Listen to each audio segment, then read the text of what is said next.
Welcome to Student Success Includes Diversity and Critical Thinking today. Wanted to thank you for coming out. Just a notice that this webinar will be recorded and will be sent out tomorrow by email, along with a link to the resources that Dr. Fralick and Dr. Batiste will be talking about. This webinar is brought to you by Human eSources. Human eSources is a worldwide leader in the development and provision of online assessment, student success, and personal development programs. You can learn more at humanesources.com. We are very fortunate to have Dr. Fralick and Dr. Batiste here today to talk about tips on how to include diversity in your first year experience or college success class. Our presentation today builds on the key theme of the National FYE Conference that was held in February. The definition of student success has been expanded to include critical thinking and diversity as important outcomes. I'd like to welcome Seth and Marsha to today's call, and with that, I'll put it over to Seth. Hi, hello everyone, and welcome. I would first like to introduce Dr. Fralick, my colleague. Dr. Fralick has been teaching college success courses for 43 years. She grew up in the Santa Fe area of New Mexico and has always realized the importance of helping students take pride in their unique culture and appreciating the diversity of preparing for a better future for themselves and their families. Her courses have always included both a career and a diversity component to help students be successful in college, in their careers, and also in life. She is the author of various textbooks on college and career success, including Native American and Hawaiian versions. Her college success program in the San Diego area has received many awards from students, faculty, and was designated an exemplary program by California Community Colleges Board of Governors.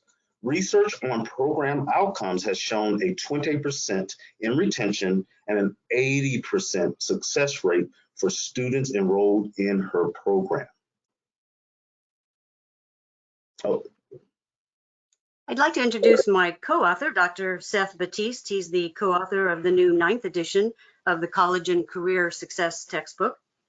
He experienced different cultures growing up, from his birth in Houston's Freedmanstown to living in East Austin and Houston's 5th Ward.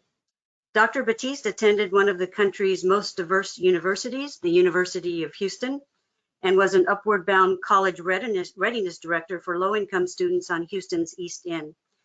He has worked on Lone Star College's Best Start Quality Enhancement Plan, which became the cornerstone for the college's educational frameworks courses addressing student success, and has taught for over 15 years.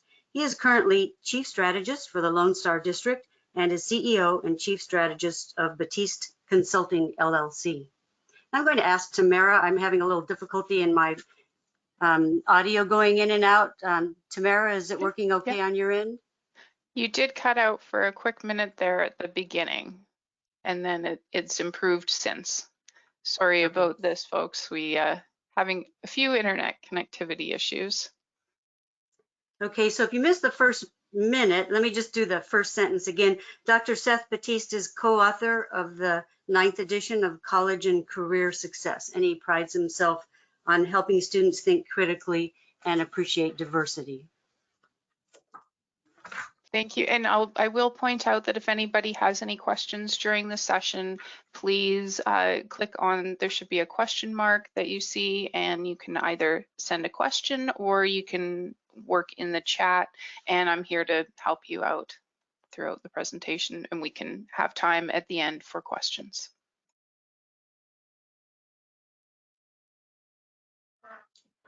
Resources, including the PowerPoint, research articles, and student exercises, are located at www.collegesuccess1.com.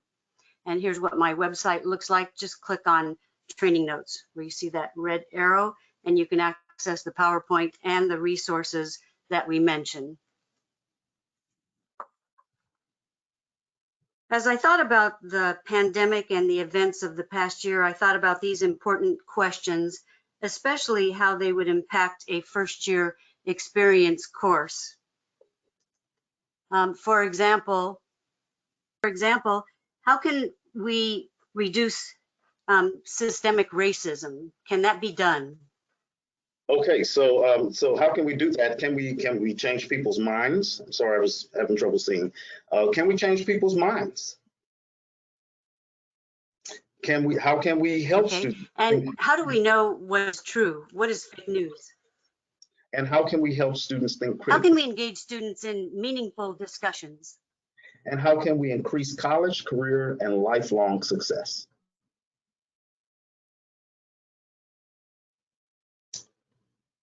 And the final one there is, can we make, And even going more deeply, what is the future of our democracy?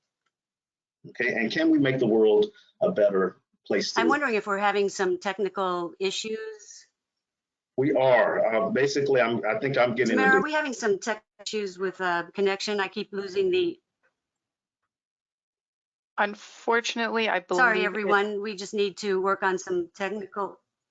in communication. That's fine. I'll delay it on my end as well. We can move on. If we Okay, move let's on. just take a quick break. And while Marsha's doing that, and it's okay if I'm interrupted, I know they're trying to have some technical difficulties. I want to quickly talk about the role of diversity and how really the definition has changed over time.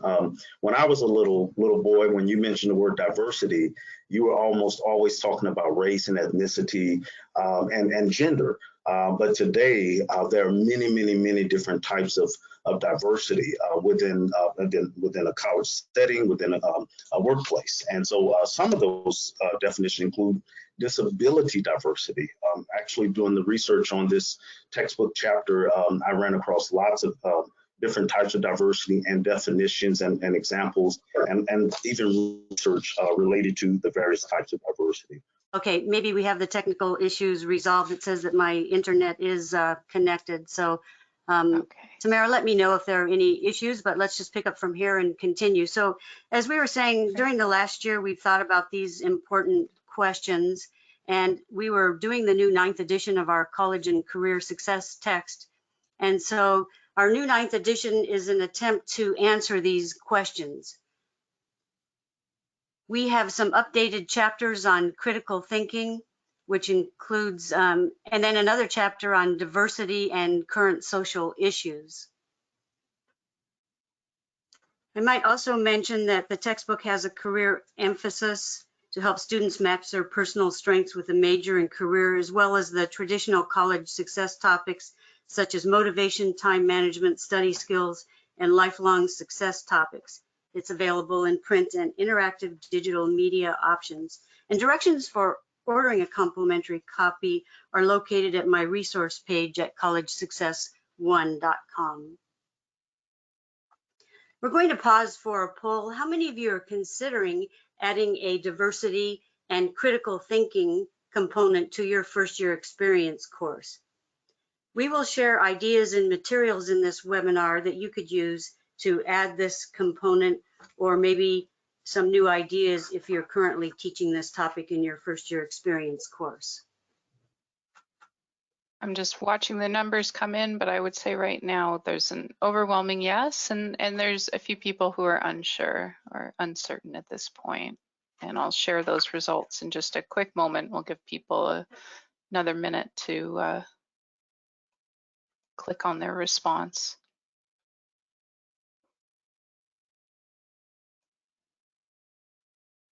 All right, I'll share here.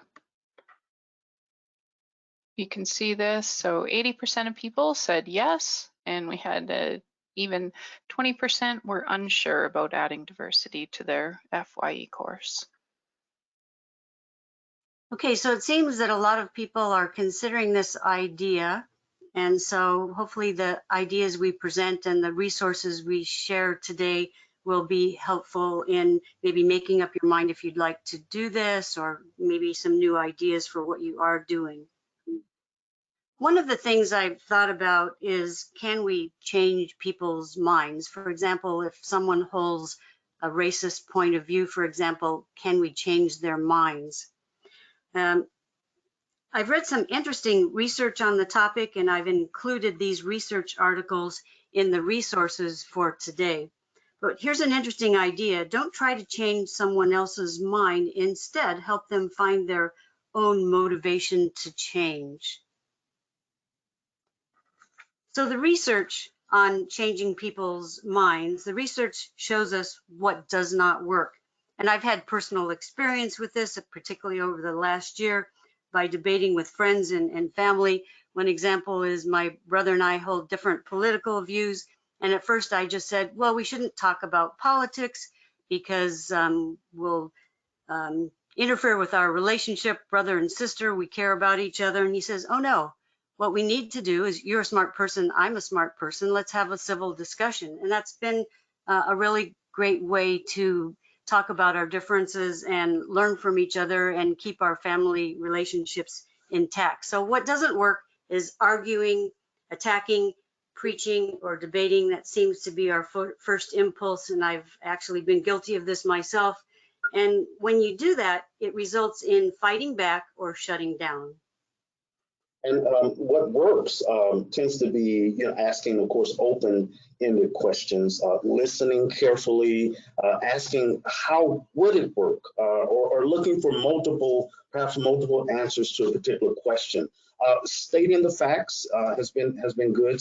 Just sticking with that, and then also identifying misconceptions, and results in people becoming more open in their views. So based on these ideas, here's some key ideas for the webinar and some key ideas in our college success course. And the first one is, an educated person can think critically and view issues from different perspectives. And student success includes an appreciation of diversity. I did mention earlier about the term diversity changing over time. And it increases student success in college, also success in careers and success in life. So these ideas have become part of our teaching philosophy. And the first idea is, let's teach students to think critically and see different perspectives rather than advocating for a specific agenda. And civil discourse is very important. Absolutely, and there's this advocate, being an advocate for increasing an appreciation even for diversity through listening, and also through better communication skills, rather than just trying to defend a specific position. Thinking about diversity requires critical thinking. Here are some topics we share with our students: fallacies in reasoning. How about the scientific method? There's been a lot of discussion about trusting science or not trusting science, and helping students become aware of cognitive biases. So do you recognize some of these fallacies in reasoning about these and ask our students to provide examples? We'll just provide a couple of examples here. The first one, appeal to authority. For example, in advertising, we purchase our sneakers and our breakfast cereal based on recommendations from our favorite athletes. And Seth, can you give us another example here? Oh, okay, sure. Another example, the slippery slope fallacy. And that's essentially where if you say, wow, if I don't do well in this class, then I won't pass. And if I don't pass, I won't get a good job. And if I don't get a good job, blah, blah, blah. And of course, one event doesn't necessarily mean that another event is going to happen. One of the topics in the news recently is trust or lack of trust in science. It's helpful to understand some of the basics of the scientific method. First, we ask a question, then we do some research to find out about the topic. Next, we form a hypothesis or an educated guess. Then we design an experiment to test our hypothesis. Then we record observations and analyze the data. Lastly, we accept or reject our hypothesis based on the data. It really has nothing to do with politics. It enables us to fly a helicopter on Mars.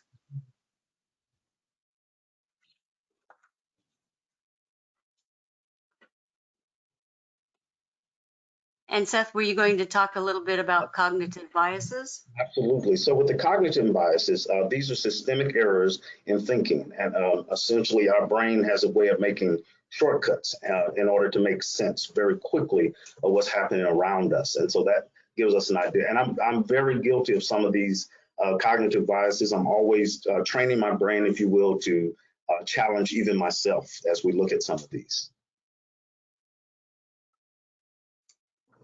So here are some of the cognitive biases that we include in our chapter on critical thinking. The first example is the Dunning-Kruger effect that states the less you know, the more you think you know. And we can definitely help students increase their knowledge to avoid this bias. And one I see a lot in argumentation is the confirmation bias. And that's following only the evidence that confirms what you already believe. And we often see the self-serving bias, blame your failures on someone else. I failed the class because the teacher was unfair, for example. And then, of course, we have the overconfidence bias, which is the use of only one source. And then we see lots of examples of groupthink, adopting the opinions of a group because of group loyalty. And then we see the status quo. That's the resistance to any type of change. One of the things I do is help students work through a critical thinking process in my course, and it's been successful over the years. And the resources contain a handout with these steps so that you can use it for a variety of topics. I often choose a current topic in the news to help my students walk through these steps. The current issues in the new textbook would be a great source of material for walking through this critical thinking process. So the first step is to state the problem in a clear way, and sometimes that helps us to think about the issue more clearly. So here's a current issue from the news last week. The City Council of Placerville in Northern California was debating whether or not to change the city logo. Prospectors from around the world went to the area hoping to strike it rich, which made it difficult to keep the peace. In 1849, 3 men were convicted of robbery and murder. To send a message that these crimes would not be tolerated, the men were hung from a tree along what is now Main Street. And that is how the city became known as Hangtown, and the nickname has stuck. So the city logo, which was designed in 1970, has the nickname of the town, Old Hangtown, and it has a noose in the background. So our step number 1, state the problem in a clear way. Should the city of Placerville remove the noose and the nickname from their logo? The next step is to identify alternative views. In the chat window, write your view on the issue. Should the city remove the noose and the nickname from the logo? And we will have Tamara read some of your answers. Absolutely. Give people a minute to enter in what their thoughts. So in the chat room, in the chat window, write your view on the issue. Should the city remove the noose and the nickname from the logo? Being that all of us are attending a webinar on diversity, I'm sure you think that we should remove those items from this city logo. And it seems like in 2021, it's incredible that we're even talking about this issue. However, when the city council took up this issue, there were 100 protesters who showed up who did not want to change the logo. So I'd like to challenge you to imagine the views of the 100 protesters who showed up to protest changing the logo. And I know this is not your point of view, but can you imagine what was the reason people were protesting the change? And to answer your first question, there was somebody who said absolutely it should be changed. Can I challenge someone to think about why would the protesters say that it shouldn't be changed? Again, we're trying to look at the issue from multiple points of view. And I use this process because I come from a counseling background, and in a counseling background, what we do is we try to make it easy for people to express their point of view. And when I work in my classroom, I rely on group dynamics to have an open discussion. And I really do think this is our best opportunity to change people's minds and increase their knowledge about a topic. So we do have a couple other comments here. Of course, the signage should be changed. We have no history is what it is. While the noose can be problematic, we cannot erase history, nor should we try. We can learn from history. As someone once said, if we do not learn from history, we are destined to repeat it.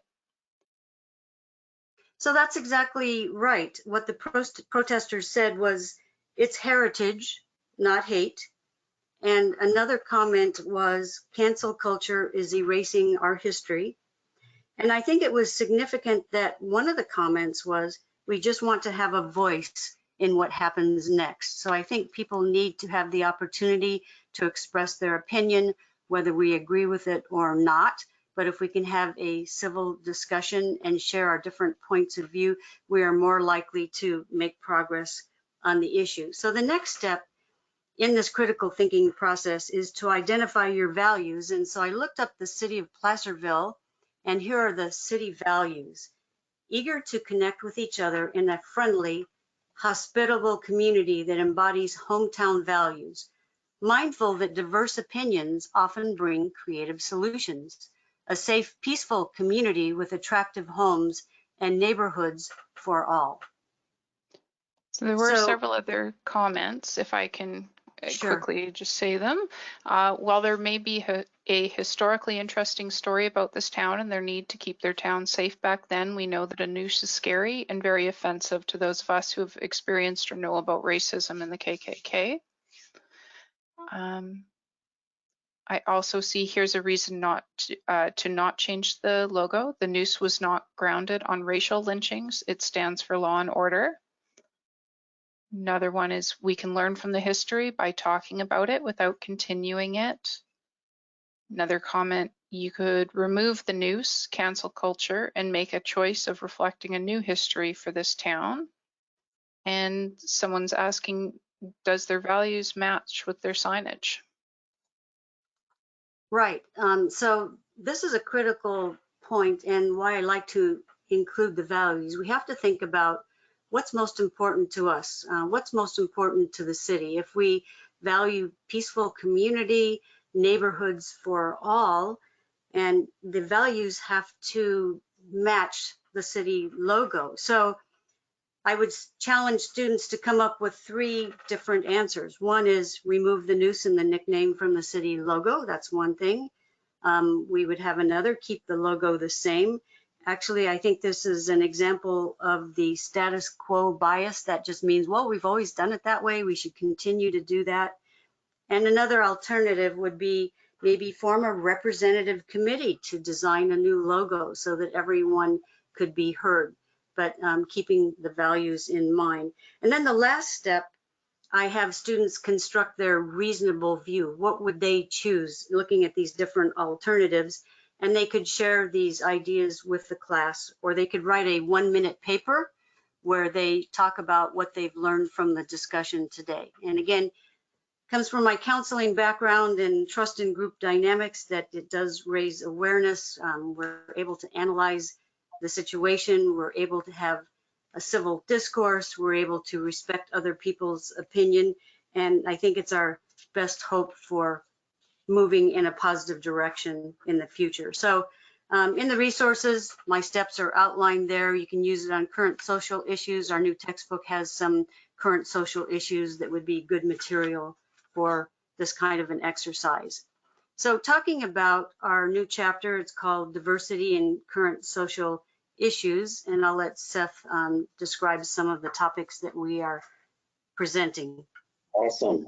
So one of the topics is essentially the degrees of privilege in society. We also address social inequality, income, and also issues of wealth. This is not we try to present this in a non-biased way. And so when we talk about wealth, if someone works hard, should they have the right to keep their money, right, that they work hard for? So we explore that. And then there's bias and stereotype that we address, and also prejudice. There's vocabulary for understanding different types of diversity in this chapter. As an example, as a white woman, I'm not likely to be pulled over in a traffic stop because of my race. And as a Black man, I am more likely to be pulled over. And I wanted to just nuance that a little bit. I have some stats here. I want to say that since 2003, since I've lived north and west of Houston, I'll be quite transparent. I've not been stopped in my neighborhood, in the suburbs. But when I go visit my mom or I visit a family member where I grew up, then I am probably much more likely to be stopped. And I have stats on that as well. In fact, when I lived in the Fifth Ward, it was not uncommon to have roadblocks set up for the residents in the area. In fact, leaving the projects where I lived, you would have to stop on the way out and be searched by an officer before you can go along your way. So and growing up as a teenager, I honestly thought that was just what all of America went through. And I suspect that to some degree, perhaps when we get to the issues of what we see today, some of the protests, to some degree, I wonder sometimes if people are kind of expressing something that they thought the rest of America may have been experiencing. But here's some stats from the University of South Carolina.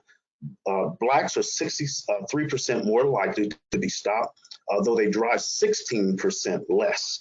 Taking this into account, Blacks are 95% more likely to be stopped. In terms of being searched, they are 115% more likely to be searched. So again, providing some information that maybe students might not be aware of so that they can avoid that Dunning-Kruger effect. The less you know, the more you think you know. One of the issues that we present in this chapter for critical thinking is social inequality, income, and wealth. The top 1% have what percent of all US wealth? And the bottom 50% only have what percent of all US wealth? So in case you're not up on these stats, the top 1% have 30% of all US wealth. The bottom 50% only have 2% of all US wealth. I think these issues have gained importance as a result of the pandemic. During the pandemic, the wealthy have increased their wealth and income for the poor has decreased. This is a great topic for critical thinking, a critical thinking exercise with your students. They can share multiple views on how to achieve the American dream for everyone.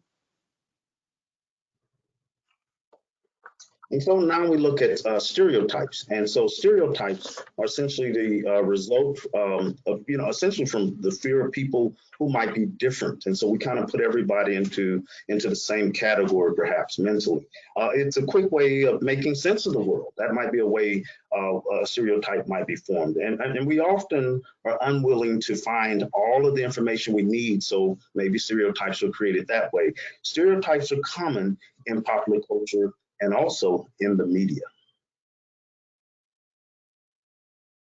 And so we look at this stereotype. And so what I want you to do, this is going to be engaging, so get your fingers ready to tap in some answers here. There are no penalties for incorrect guesses, but I'm asked a question: which of the above received the Nobel Prize in chemistry? You have a 40% chance of getting this correct because there are two correct answers. Because there are two correct answers, you get a virtual hug for getting them both correct. So in the chat, just put in what you think that your one choice is, or if you kind of know both choices, kind of put that into the chat. We'll take a few moments. I'm just kidding.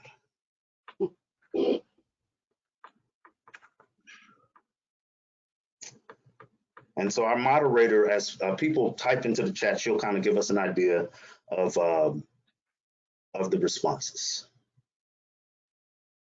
So far I see A, C, C, C and E, A, B, B and D, B and E, E and A. These are pretty good response. variety. Very good response. Thank you all for participating. And so I wish there was a door prize, but no, there's no door. So if you chose A, then that's Dr. Paul Chu. I know him well because I went to the University of Houston, and many of you may know of something called superconductivity. They actually built a building, science and research, for Dr. Chu and his continued research in the breakthrough of what we know as superconductivity. However, he did not win a Nobel Prize in chemistry. I'm going to move to C for now. I moved to C. You're probably getting a pattern here. But of course, that is a very young picture of, guess who? Albert Einstein. And so he did not get the prize in chemistry. And then I'm going to skip B and go to E, Neil deGrasse Tyson. Of course, he's an astrophysicist, and so not really versed in chemistry. And so the answer is actually, so may surprise some people, and it's B and D. Remember, we're doing a diversity webinar, so so that may have given it away for some of you. So B, and I want to make sure I get their names correct, and I put their names out there into the universe, is Dr. Emmanuel Charpentier, is B, and then D is Jennifer Doudna. Okay, and so they both won the 2020 Nobel Prize in chemistry. So that's a great illustration of just stereotypes.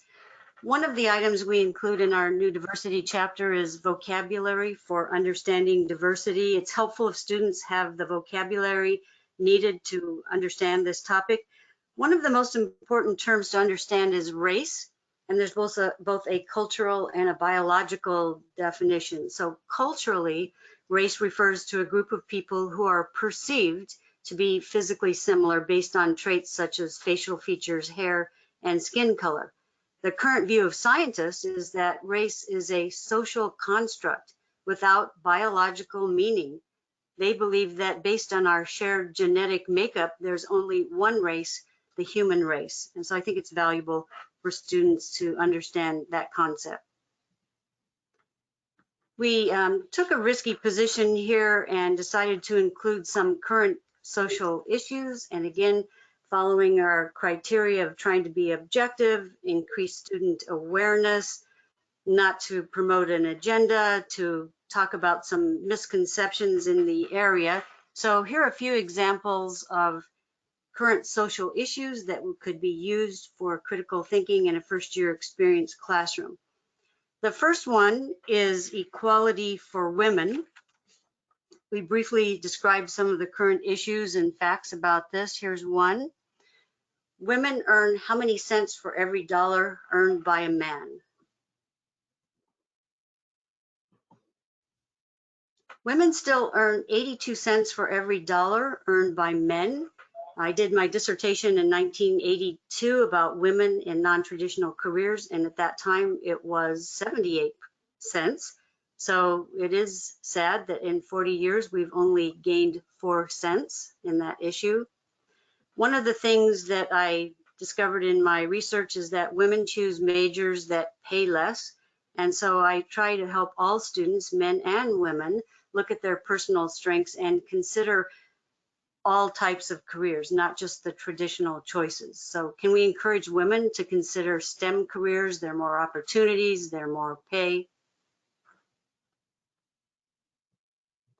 And Seth is going to talk about our female athletes.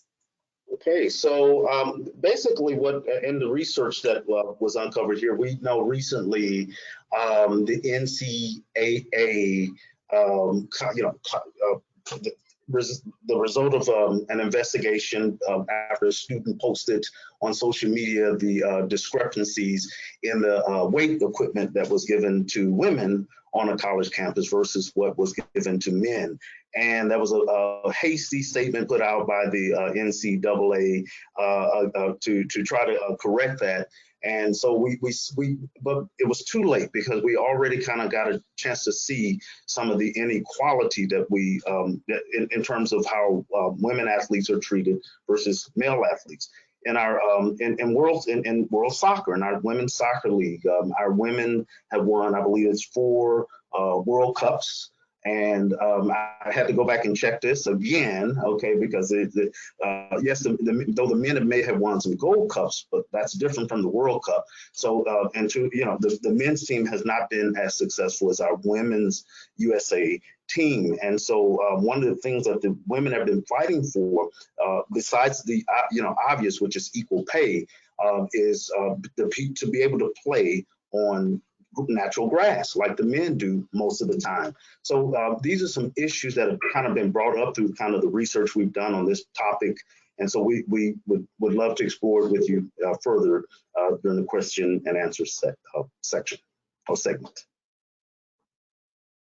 And then we have Black Lives Matter. And so this obviously is an issue that many people consider controversial. We know that Derek Chauvin was recently convicted of the murder of George Floyd.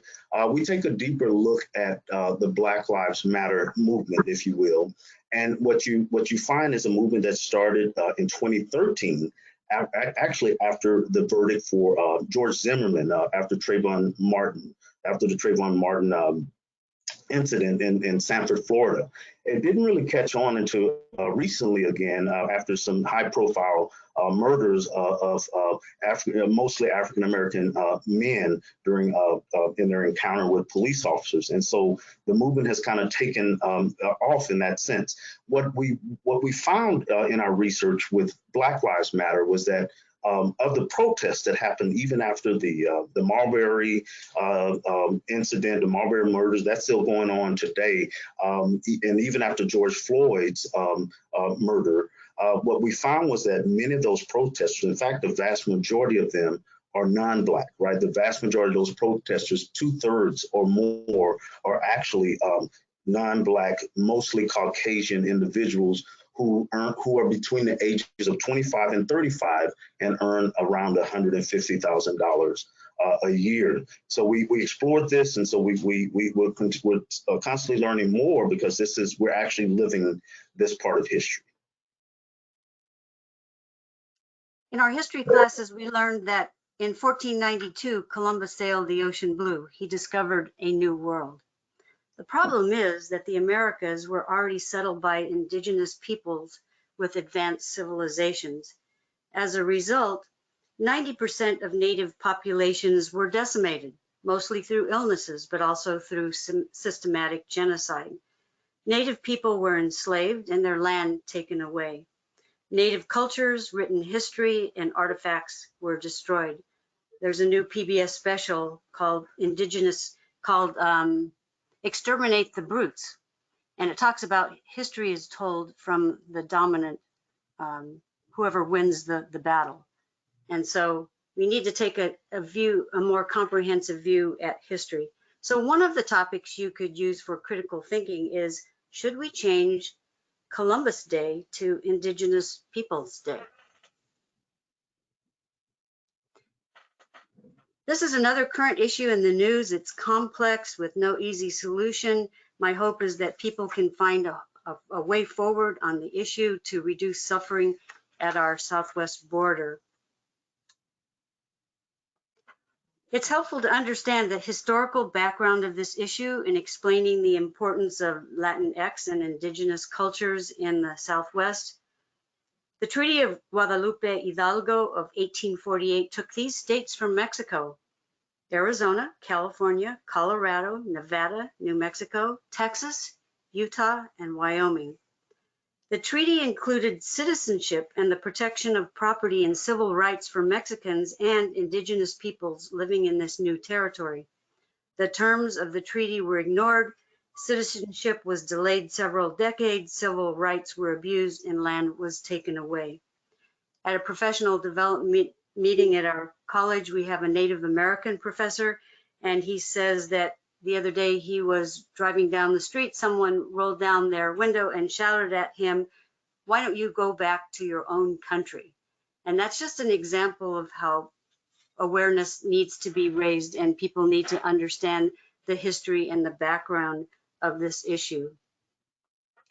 An incorrect term for migrants from Mexico is illegal alien, non-citizen, or undocumented. When my son was little, he heard the term illegal alien used on the news. He asked me if spaceships had landed. I always thought it was strange to use that term illegal alien. As of last week, President Biden finally stopped the use of illegal alien in the US government. Better terms are non-citizens or undocumented. Of course, the language keeps evolving on these issues. It's difficult to keep up with that, but we can help our students understand some of these issues and the language that they use. So it's helpful just to share some misconceptions to raise awareness. One misconception is that immigrants commit violent crimes, and this is a scare tactic, so it's one of those biases that students need to be able to recognize. Actually, only 1.76% of crimes by immigrants are felonies, 87% are immigration crimes. I think here's another very important misconception about the negative economic impact. However, over 80% of foreign-born residents are self-employed business owners who boost the economy through paying business and income taxes. So again, this would be a great topic for critical thinking in a first-year experience course. Okay, so this is our LGBTQ plus segment here, and would like to start off by saying we all benefit from and being accepting of all types of. Colleges should be a safe place. They should be a safe place for all types of students in order for those students to learn and have the opportunity to learn. So discrimination against LGBTQ plus results in mental health issues. They can result in increased suicide rates and even the loss of education opportunities and even economic opportunities. Seth, I think at this point that we could go to the discussion. We have exactly 15 minutes left. And so I'd like to just open it up for discussion because we told people that we would allow questions and some dialogue here at the end. So I'm going to just move ahead if that's okay. Perfect. And I wanted, if that's okay too, I wanted to send a quick shout out to somebody very special and dear. I did mention earlier the fifth ward, and that was part of my bio. My understanding is that my principal, my high school principal, is somewhere on the webinar, and I don't know if he can be unmuted to say something quickly, but his name is Eddie Oram, O-R-U-M, and we basically reconnected a few years ago when I was running for the school board here north and west of Houston. So hopefully we'll get some questions there, Tamara, so we can kind of answer those. But if he could, if I don't know if we have a little time, maybe 30 seconds for him to say hello, just because he was so impactful in my life. I believe I can try if Eddie is okay with that. I can try and unmute or give the permission to, I believe. So Eddie, you should be able to speak if you'd like to speak up. Yes, I would. Let me say very much how proud I am of your topic, your book, and of course of Seth. I think diversity issues are extremely important for my students and all students, to the extent that we are beginning to look at the difference between anti-racist and non-racist, the concept of power and privilege, white culture, even the topics of anti-blackness or colorism, looking at only in the Black race, what happens when you begin talking and speaking about light-skinned African Americans, and what are the advantages and disadvantages. But thank you, Seth, for allowing me to say something. I'm extremely interested, and I have students who I know would enjoy reading this book. Thank you. Thank you. So thank you for those comments. We appreciate that. I just read a book called The Vanishing Half, and it was an interesting book about two twins who one decides to live as a Black woman and one as a white woman. So that was raised my awareness on that issue. I think it was one of President Barack Obama's favorite books also. Anyway, if you'd like to contact us, you can contact Seth at www.batisteconsulting.us. If you'd like to contact me and see the resources, they're at my website, www.collegesuccess1.com. Click on training notes. And with that, we would love to hear your questions and comments. As we said before, it's somewhat risky because we know a large segment of our population might hold opposing views, but we decided that it was an important issue. We want to get it out there and do it in a way that has potential for making the situation better. So we'd like to hear your views on that.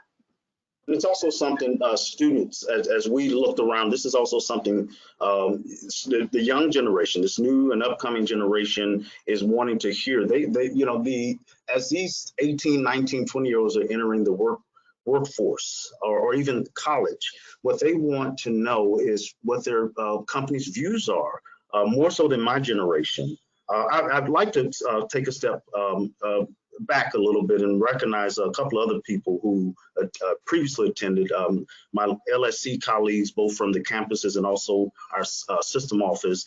And as our previous webinar, we actually had attendees from as far away as Brazil. And I only found out that evening that we had folks in Brazil listening tuning into the webinar. Okay, we do have some questions ready here. There's a question, I work at SUNY where diversity is increasingly defined as a skill. Can you explain this in a way I can understand and communicate to my students? Seth, do you want to try that answer there and I'll chime in? Okay, so in terms of communicating diversity to students, if I heard that question correctly, and I think the question is it's a skill and she wanted to understand that skill.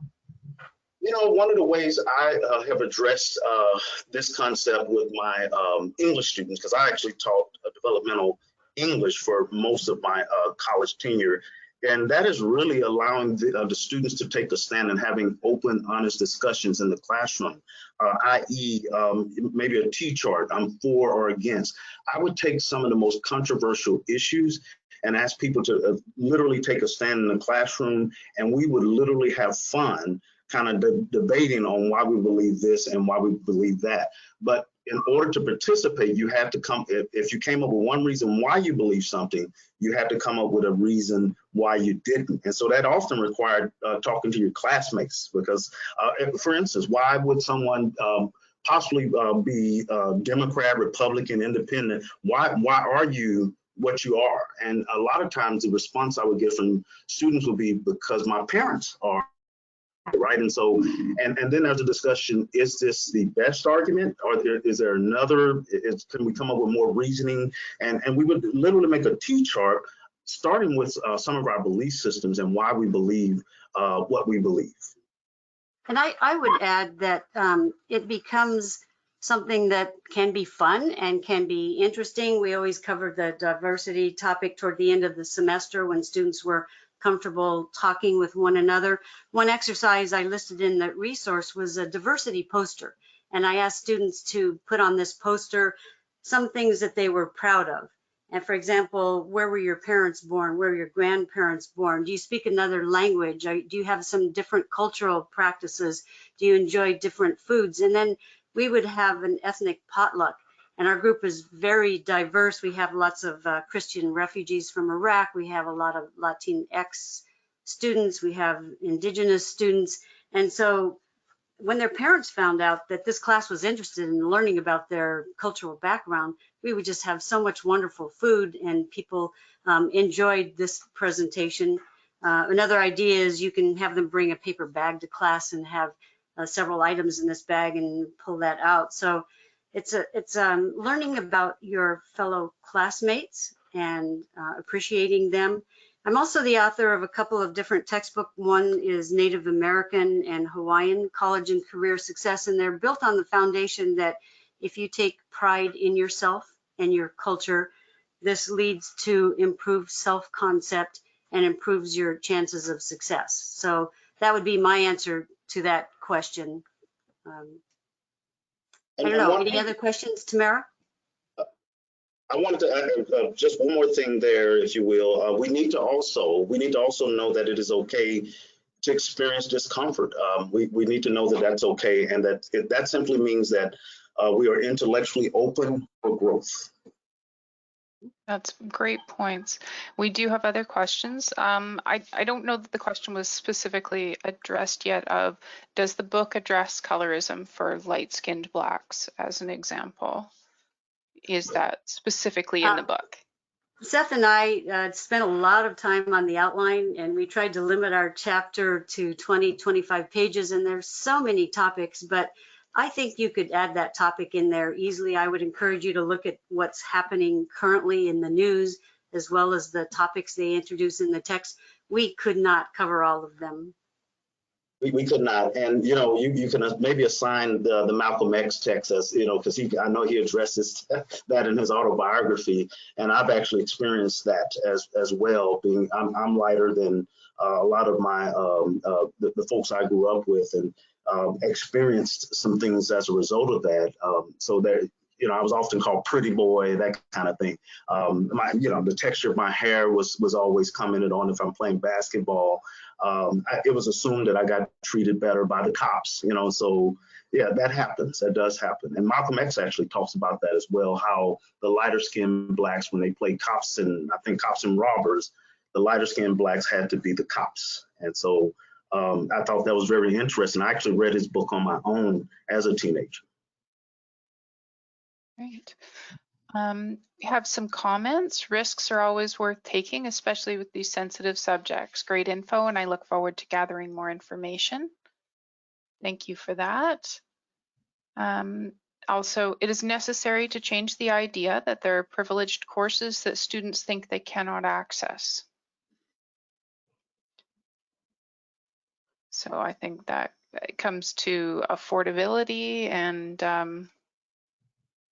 I did read an article in our newspaper this morning that talked about that. It was about a person getting into Stanford and being a minority student, and how they had a 4.3 GPA and took 8 advanced placement courses, and they didn't get into Stanford. And so I do think that institutions of higher education really need to look at being equitable in the admissions standards and making sure that people have the opportunity. And so I think this is an issue that needs to be addressed in higher education, and we're not there yet. Thank you. We also have another comment of, you've modeled a wonderful process of training in this arena, and remind us of the use of critical thinking in trying to change minds. And that was in brackets. Yeah. And the other one was wondering how many people are attending, which I've answered, so privately. Okay. I And always believe what I read on the internet. No, I'm just kidding, right? But thank you guys for these comments. These are good questions. And that we is have all. 4 minutes left, and so you have a chance to write another comment in the chat window. We'd love to hear from you. And as you write that comment, I had a final one on diversity, since a lot of these questions obviously would center around that. And that is, it really, when we wrote this chapter, we tried to consider current events, things that were currently going on, the most current research. In fact, Marsha, if I'm correct, about 32% of the updates in the book were we focus on updating the research component. And Marsha did a fine job in that, and so you know, working with her has been quite a pleasure. What I've learned too is the subgroups within subgroups. For instance, there's no longer this concept of being just a Black American per se, because right now what we're starting to see, even in the media, is the example of Lieutenant Nazario, right? Garon Nazario, where he's Black and Latino. We're starting to now see people described in this way. And so that I'm interested to see how that's going to trend as we move forward. These are kind of our thinking processes, is like, what is the next thing? What will be the next trend as we kind of move forward with diversity? And I helped high school students fill out their application for admission to our college, and they have a question about ethnicity, and so many students couldn't answer the question because they were Native American, Black, Latino, And Filipino, how do you answer that question? So I think we're going to see a trend toward more and more mixed race. All right. Well, I want to thank both Dr. Batiste and Dr. Fralick for their time today, and thank everybody who attended. Certainly feel it's a very important subject, and I want to let you know that there will be a recordings. They'll be sent out tomorrow. It will include a link to the resources that were discussed today. It also includes a link to the PowerPoint if there was anything you wanted to refer back to. And if you don't mind taking a couple minutes to fill out a quick 5-question survey after the webinar, we certainly appreciate it. And thank you once again for your time today. Have an excellent day.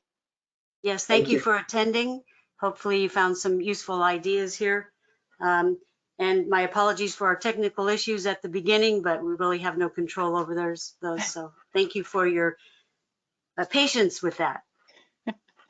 Thank you all. Have a great day.